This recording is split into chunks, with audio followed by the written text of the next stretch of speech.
Hello again, everybody. Welcome back to Talkin' Music with Gerry. My name is Gerry Powers, and I am the Artistic Director for Daniel's Music Foundation. So in our last episode of Talkin' Music with Gerry, we learned about pitch, frequency, and range. We listened to 3 different musical pieces, an orchestra, a marching band, and a drum corps. We also listened to many sounds in our world. We learned about bass, mid-range, and treble frequencies, which are the low, middle, and high frequencies. We also learned that every note or every pitch has a frequency number that is measured in what we call hertz. We also talked about the range of an instrument. The range of an instrument is basically how many notes an instrument can play from the lowest to the highest note. And we also learned that the range of an instrument is measured in octaves. So today, we will continue to talk more about range.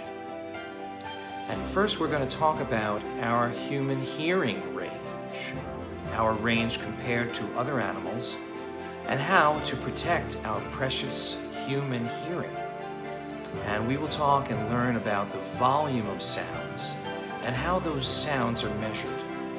And then we'll continue with our listening exercises by learning and hearing some instruments in the string section of the orchestra. And we will put all of our new vocabulary words to good use. Our human hearing range is about 20 Hertz to 20,000 Hertz. The frequencies that are higher than our hearing range are called ultrasound. There are many animal species that can hear frequencies beyond our human hearing range.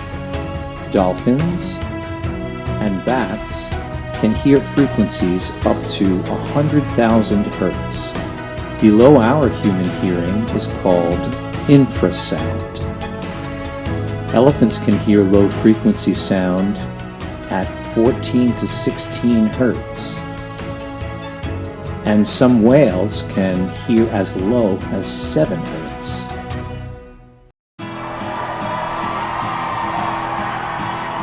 A young person can hear frequencies between 20 Hertz and 20,000 Hertz. That's our normal hearing range. But our hearing range can be different depending on how old you are. As we get older, it's totally normal to lose hearing in the upper frequencies. And by the time we hit middle age, we can expect to hear up to about 14,000 Hertz. There are other reasons why someone can lose their hearing: medical conditions, head injuries, and loud noises.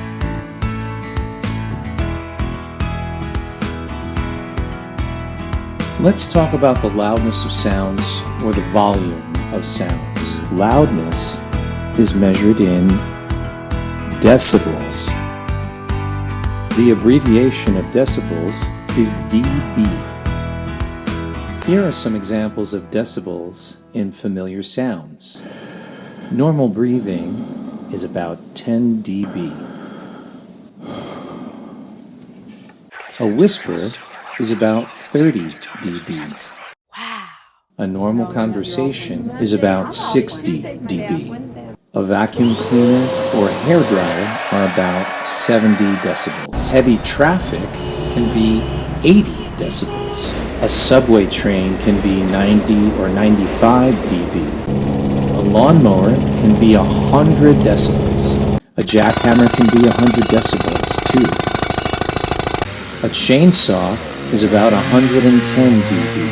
An ambulance siren is about 120 dB. There are sounds that are over 130 dB. Fireworks, a rock concert, or a jet taking off. These sounds can hurt your ears. If we are exposed to sounds that are over 80 dB for more than a short period of time, we could suffer from permanent hearing loss Our hearing can get damaged because high noise levels can damage the delicate hair-like sensory cells in our inner ear. People who work in loud environments wear noise reduction headphones, such as the outside workers at an airport, or someone operating a jackhammer or a chainsaw or machinery that makes loud sounds. You may be surprised to know that 5 out of 10 young people listen to their music or other audio sounds too loudly. Another fact is that 48 million people in the United States have trouble hearing in one ear or in both of their ears. About half the people in the United States experience hearing loss by the time they retire, so we really have to be careful with our ears. You can't go to the ear store to get a new pair.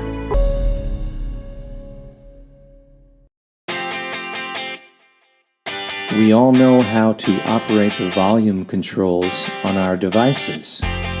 Try to avoid listening to loud music for long periods of time.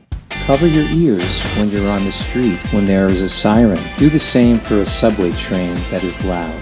If you are listening to music on the street while wearing your headphones, or if you're on the bus or in the subway, it would be better not to turn the volume up to hear the music. You can really do a lot of damage when your headphones are too high in volume. If you're in a loud place where people have to shout for you to hear them, protect your hearing and get out of there fast. Let's review what we've learned. In episode 1 of Talkin' Music with Gerry, we learned that a pitch is the highness or lowness of a sound or a note. Each note or pitch has a frequency number that tells us how fast a pitch is vibrating. That frequency number is measured in hertz. We said that the low E string on the bass guitar is 41 hertz and middle C on the piano is 261 hertz.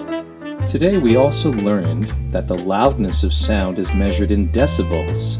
Our human ear detects the differences in air pressure that are produced by sound waves. Sound waves could come from the telephone ringing or someone singing. We use hertz to measure frequency, and we use decibels to measure loudness. Another word for loudness is amplitude, and we'll talk about amplitude when we do our episode on the recording studio.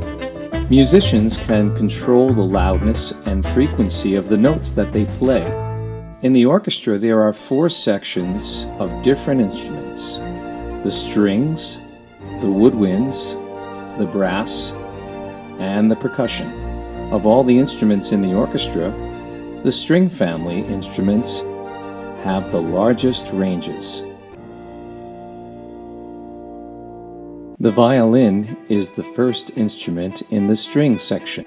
It's the smallest instrument of the string family and plays the highest pitches. It was invented by a man named Andrea Amati in 1564. It is made of wood and is about 15 inches long and weighs about 1 pound. The player holds the violin between the chin and the left shoulder. The violin is played with a bow, which is a long stick that has horse hairs attached to it. The sound a violin makes can be described as lustrous, vibrant, brilliant, and sweet. The violin has a very large range, going from G3 at 196 Hz all the way up to A7 at 1760 Hz. That's about 51 different notes that the violin can play, more than 4 octaves. Let's have a listen.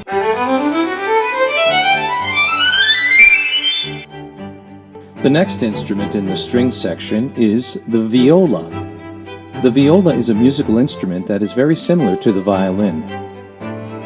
The viola is bigger than the violin. It's about 18 inches long and weighs about 1.3 pounds.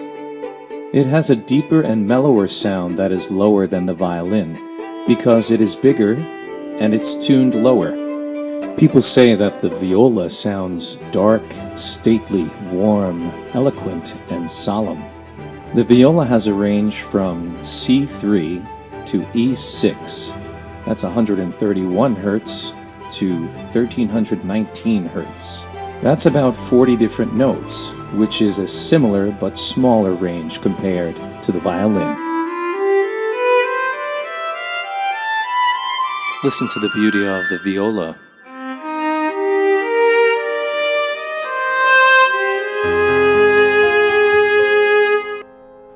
The cello is a larger member of the violin family. It's about 5 feet tall and weighs 5 to 7 pounds. The sound of the cello can be described as sonorous, eloquent, vibrant, and gentle. The cello can play over 4 octaves, C2 to C6, from 65 Hz to 1047 Hz. In 1542, Silvestro Ganassi invented the bass viola, which is often regarded as the predecessor for the modern instrument, the double bass. The double bass is over 6 feet tall and can weigh 20 to 25 pounds. It sounds heavy, weighty, resonant, and menacing. It has a range of 3 octaves from the C2 to C5. There is one instrument left in the string section that we're going to talk about next time, and that is the harp. Let's take a moment to see if we can identify the double bass, the cello, the viola, and the violin.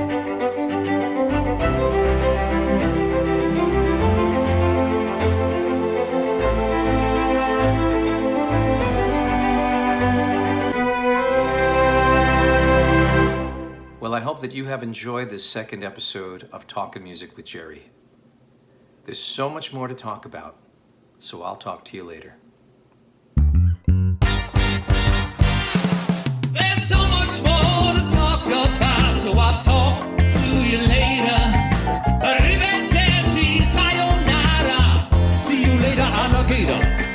I have to say, it's been great, and it's gonna be greater.